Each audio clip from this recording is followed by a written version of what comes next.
Not even in hand. Okay, he is in handcuffs. Is he? Yeah.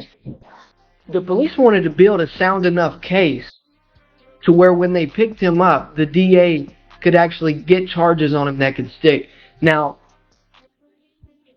I could also argue that they could have done that within the first 48 hours because everything was on. Roger Jackson has finally been arrested after almost 3 weeks following his brutal attack on pro wrestler Psychosis 2 at a wrestling event. Fans and professionals have been demanding this, and many shared their reactions after the arrest. One fan asked, "What took them so long? It didn't even require much evidence or outside witnesses." Another fan, Joel Hughes, said, "I hope Rampage doesn't bail him out right away. He deserves at least a year or 2 in jail for nearly ending a man's life and traumatizing the crowd." YouTuber Ross broke the news, reminding viewers that people had been calling for Raj's arrest from the start and confirmed that the long-awaited arrest had finally happened. Raja Jackson has officially been arrested. This has just been reported by TMZ like maybe 30 minutes ago. You know, TMZ, they're very quick with getting information, and usually if they get the information, then it's usually accurate. I know it's kind of been quiet, you know, for, I want to say, a few weeks now after the whole situation with Raja Jackson. A lot of people were talking about it, you know, when it initially happened, and a lot of people were wanting him to get arrested. Well, it's finally... Ross believed Raja Jackson's behavior showed a reckless pattern that could easily turn deadly. He was surprised that authorities took so long to act, considering how serious the situation was. According to him, it looked like Raja was facing no real consequences and was living comfortably without guidance or correction, even from his family. The fact that he's going down is straight destruction and chaos. Someone that's easily, you know, able to just flip like that and go off the rails to the point where they almost murdered someone, it's crazy. I'm very surprised that it took this long for any legal actions or any ramifications to happen. Because for the longest, I mean, I don't know what he's doing. He's just chilling. I don't know, you know, if there is any disciplinary actions coming from his dad. It doesn't seem like it. It just seems like he's just at the crib. Meanwhile, Tony Ferguson expressed disbelief over what happened with Raja, saying the incident could have been avoided. He blamed media figures for creating unnecessary hype that confuses young audiences. Ferguson encouraged kids to find healthier ways to deal with struggles instead of turning to violence. He wished strength for Raja's family, relief that Psychosis was recovering, and stressed the importance of preventing similar incidents in the future. My reaction was just like everybody else's, is kind of shocked at that, but I think that it could have been prevented. I think, like, people, influencers, YouTubers, or everything else that put too much hype and they try to build, and they put these ideas in kids' heads, and they're not saying, hey, reach out, and, you know, like, it's okay. They're making it worse by trying to do this thing, sticking mics in their face, doing this kind of stuff where some people know how to handle situations and some people don't. And unfortunately, it went a different way. And all you youngsters out there, that's not the right way to do it. That's just not how you do it. If you do have an issue with something like that, talk to somebody. I know it's kind of seems like the thing to do, but damn, go find a way to vent, because that stuff is just like a boiling pot. It's not gonna go the way you want it to go. And he should have handled it a different way. I hope that him and his family are able to cope and be able to find a solution for everything. And obviously, Psychos 2 is a little bit better because everybody's kind of worried, but you know, it's unfortunate that it happened, and hopefully it doesn't happen. On the other hand, Doug Mallow strongly condemned Raja Jackson's actions, calling them immature. He recalled stepping in to calm things down when Raja suddenly went after him with a weak takedown before landing a punch on his face.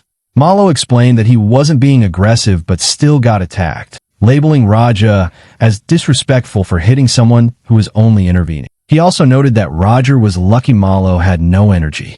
When we're in the ring and I'm breaking it up and he shoots a fucking double leg on me, by the way, work a better fucking double leg, you prick. And then I'm telling you to fucking calm down. I'm not even fighting. I'm not even being fucking hostile. Then you're trying to fucking work and get lower, do this, change positions, and I'm over here having to swim and do all this other shit. And then you punch me in the fucking eye. After we're breaking it up, you fucking loser. That's why you got fucking headbutt, and that's why I fucking punched you, and you're fucking lucky I was tired from the match before this. What kind of fucking person are you? You fucking low-life fucking clown. You want fucking clown, so you beat up a guy that's fucking half unconscious. You punch a guy that's trying to break up a fight, not even trying to fight you. I wasn't even trying to.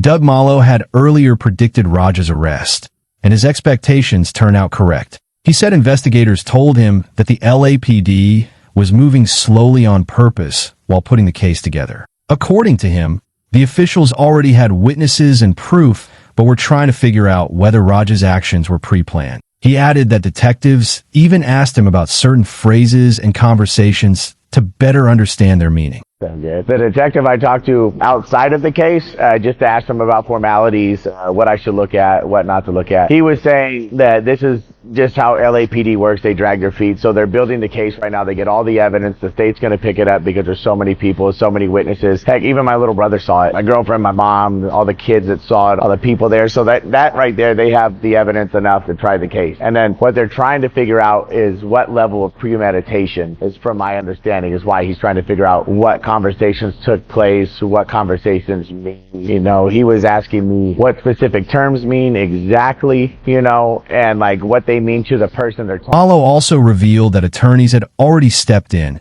and he was confident that Stuart Smith would take Raja Jackson to court. Based on reliable information, he believed a lawsuit was almost certain, and legal proceedings were already moving forward. That Psycho Stu is suing, is he suing Raja specifically, or who is he suing specifically? I know from a decent source that there are lawyers involved, but that was on the internet. I think it was X posted it, and then a couple other ones. But is this confirmed, you know for a fact from your source, right? That there's lawyers involved. Is there any idea of who he's suing? I think their first name starts with an R and their last name is Jax. Yeah, we know that there are lawyers involved, so let the process play out, and then we'll know it by ear. But I can say there's a high probability of that. That's what's going to happen to Raja? That literally sounded like a jail door.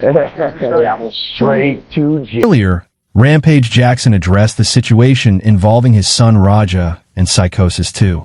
He admitted that what Raja did was wrong, but explained that as a father, he still had a duty to support him. Rampage said the case was now in the hands of the authorities and asked for privacy regarding details. He also expressed sympathy for Psychosis and his family, saying he wished he had been there to stop the incident before it got out of control. Ain't much I can do on that side, but be a father, you know what I'm saying? And y'all know I can't talk about this shit. I can't talk about any details and stuff like that. I can't really go into nothing. I hope y'all can respect that. You know what I'm saying? I can't say much about that. You know, it's really not my place to say anything, and we gotta let this shit play its course. It could put me in like a bad mood, you know what I'm saying? I feel bad about Psycho Stu and his family. His family had to see that, you know what I'm saying? And you know, all the stuff that went on. I just wish I could have been there, but I couldn't. I had to stay dropping my... Rampage later clarified that he wasn't trying to justify Raja's actions. He said his role was simply to be a father during this difficult time. Rampage also expressed hope that one day Psychosis might be able to forgive him as a father, even if outsiders could not fully understand his position. Y'all need to know that I don't condone Raja's conduct. I don't condone none that happened. So we're gonna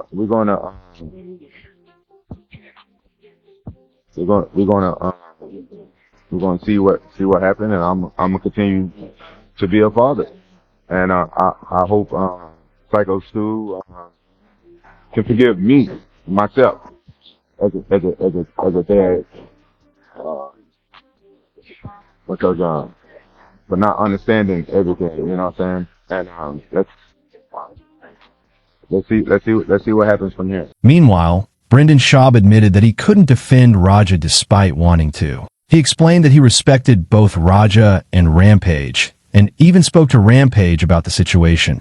But the footage left him with no way to excuse Raja's behavior. Schaub described it as unfortunate, pointing out that Raja's career had only just begun but was already derailed. I'll be transparent. I like Raja, and obviously I adore Rampage. Me and Rampage have a great relationship. I love Rampage. It's just by nature. My initial thought was when I heard about this, and I spoke with Rampage. When I heard about this, I went, all right, how can I defend Raja? I look at all the videos. I watched the full live stream and all that. I got nothing. I can't. You can't defend this. I see this. It's so sad. Because he was just getting started. And that all goes away. Matt Brown gave one of the harshest responses, saying the only reason Raja wasn't being criticized more was because of his connection to Rampage. He argued that the video clearly showed Raja attacking someone who was already unconscious, which he considered extremely serious. Brown even suggested that the behavior was so severe it could be treated as attempted murder.